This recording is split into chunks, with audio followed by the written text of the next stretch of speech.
Have you been struggling to lose weight? Have you tried all of the diets, all of the plans, read all of the books, and done all of the things? And maybe you've lost some weight for a while, but then only to gain it back later. Do you feel like you have tried everything and there's no hope left?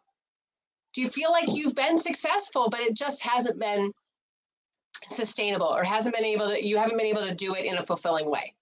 Like, I get it. I've been working with women all across the world in weight loss for the last 20 plus years.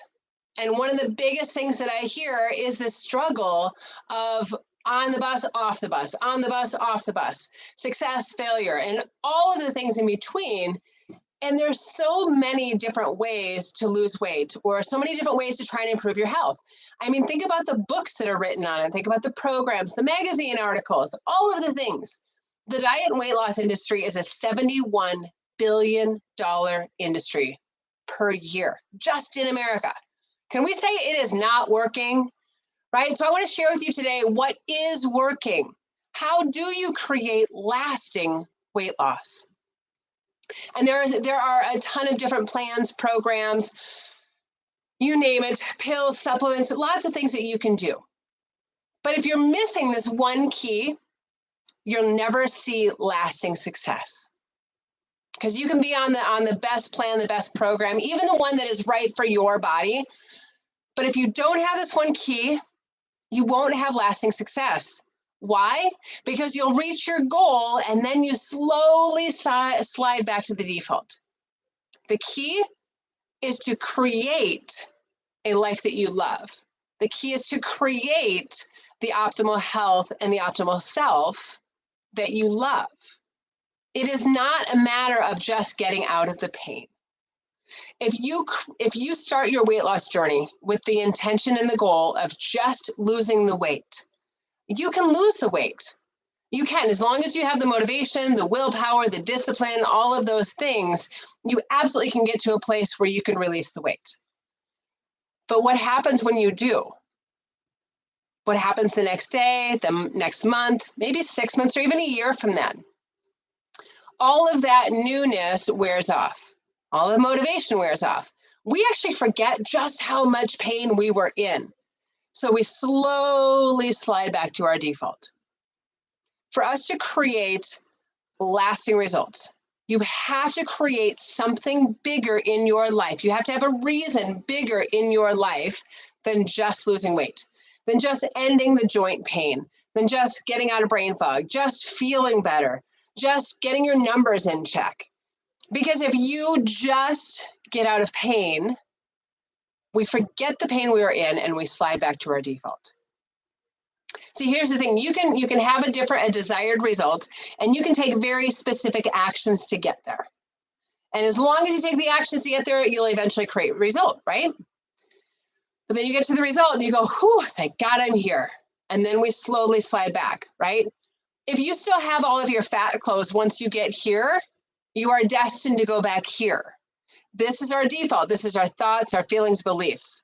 This is, I need to be on a diet. If you have that unconscious belief and you've felt that need for the last 5, 10, 20, 40, 60 years, if you grew up with a mom who gave you a vision of being on a diet, off a diet, on a diet, off a diet for your entire life, you have it ingrained in your brain that you need to be on a diet. So you can lose the weight, but then your brain goes, oh my gosh, we need to lose weight. So we'll actually put weight back on so that you can go on another diet, right? If we don't address what's below the surface of the iceberg, we will eventually default back to where we started. So we need to heal the entire iceberg, not just the tip of it. We can't just lose weight or just get out of pain or just take the supplement, just take the drug, just do the diet, because we haven't changed why it was there in the first place. There's 12 different physical reasons why we experience weight gain or weight loss resistance. There's another 8 emotional reasons of why we experience weight loss resistance or weight gain. If we're not addressing all 20 reasons and we haven't resolved them, we're going to go back to the default.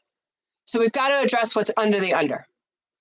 Okay, so to do that, we have to start with awareness and then be concerned enough about what we've become aware about to do something about it. So to start that process, we've got to create a why that is so much bigger than just the weight loss. I have a client right now whose goal is to be able to walk through the Denver airport without stopping. It's a mile from one end of the terminal to the other, and that's just one terminal. Why does she want to do that? Because she wants to be confident to travel by herself, to go out and visit a family member, to be able to know that she can do it without stopping so she can get to her connection.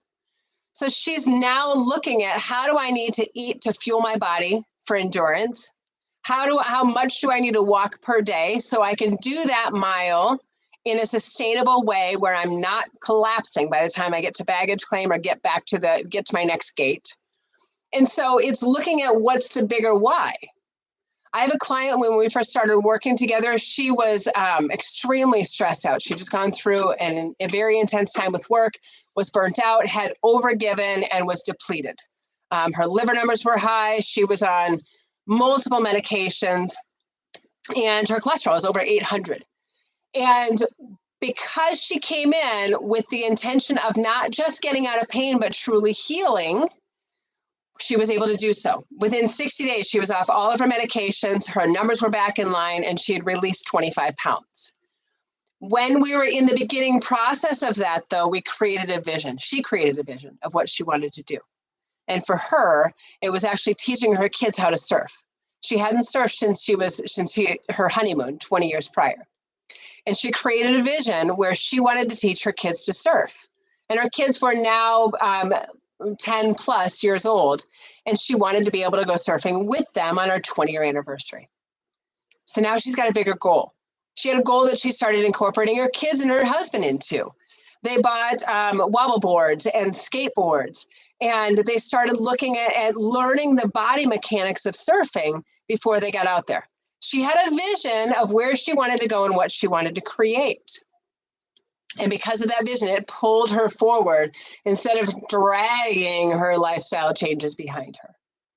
So what can you create? What's your vision of what you want to create in your life?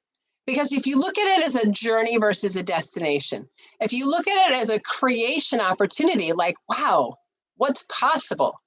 And when you hit one goal, it allows you to open the door to more. So what have you always loved to do? What have you always wanted to do? And what's possible for you? Start creating a life that you love and make it feel effortless to create the body and the mindset, the mentality, and the foundation for making it happen. So I would love to hear from you. Post your comment in the comments below and let me know what your vision is. What are you creating? What's going to be that next level of your optimal health and optimal life?